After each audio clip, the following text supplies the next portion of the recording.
Баршаға сәлем, соғымның қазының уақыты басталды. Қазы бүгін сіздермен қазы жасайтын боламыз. Ең алдымен каналыма тіркеліп, лайк басып, қоңыраушаны басып кетуді ұмытпаңыздар. Бізге керегі ет, ішек, жылқының ішегі. Етіміз бұл қабырғаның, жылқының қабырғасының жанындағы еттер, кориандр, зира және тұз. Тағы да ең керек заты ол бізде чеснок. Чеснок бізде 2 бас чеснок. Енді ал жұмысқа кірісейік. Ең алдымен біз ішегімізді жақсылап тазалап аламыз.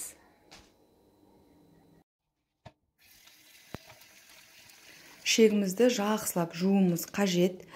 Ішін, сыртын аударып, ішін төңкеріп барлығын жақсылап жуу керек. Оны қазір видеодан қарап, қалай жасау екендігін мұқият қараңыздар.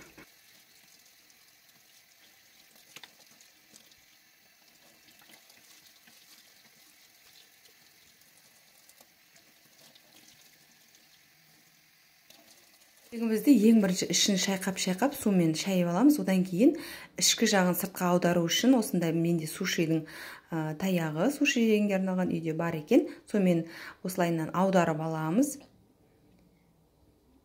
Егер сіздерде сушидің таяғы болмаса, қасықпен істеуге де болады, но ағаш осындай ағаш немен, таяқпен жақсы, удобно аударылады.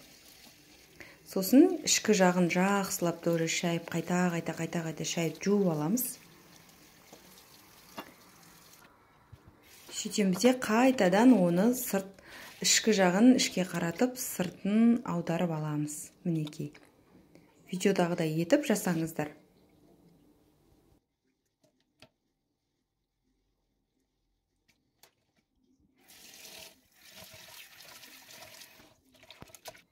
Ішектеріміз дайын, енді етімізді осылайына жіңішке етіп турап дайындап аламыз. Не үшін? Себебі ішектеріміз жіңішке болғандықтан осылай удобно болу үшін кесіп дайындап аламыз.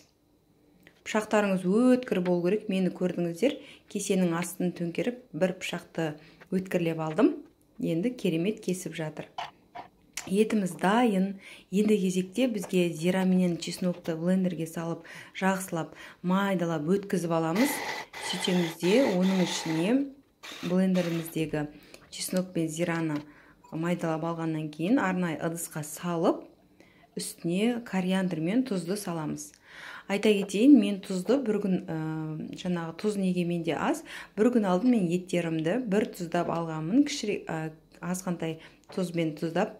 Бүгін тағы да осылай өзінің арнайы қосылатын жаңағы соусы деп айтайын, соусына тоже тұзды қостым.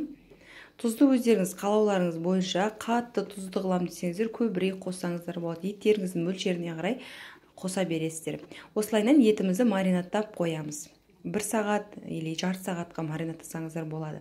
Етіміз маринадталып дайын. Енді ішектерімізді осылай бір ұшын байлап аламыз. Ол үшін зубочисткамен осылай өткізіп, одан кейін жіпті байласаңыздар, сіздерге өте ыңғайлы болады. Енді ішіне жаймендеп етімізді салып бастаймыз. Видеода қарап тұрғанда етімізді салып, жаймендеп төменгі жағына түсіріп, ішегімізді жыртып алмау керек. Осылай салып толтырамыз ішін.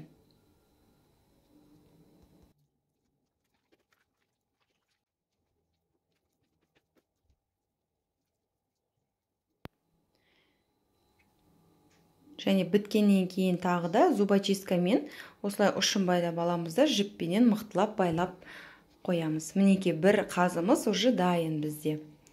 Екінші қазымыз да дайын болып қалды.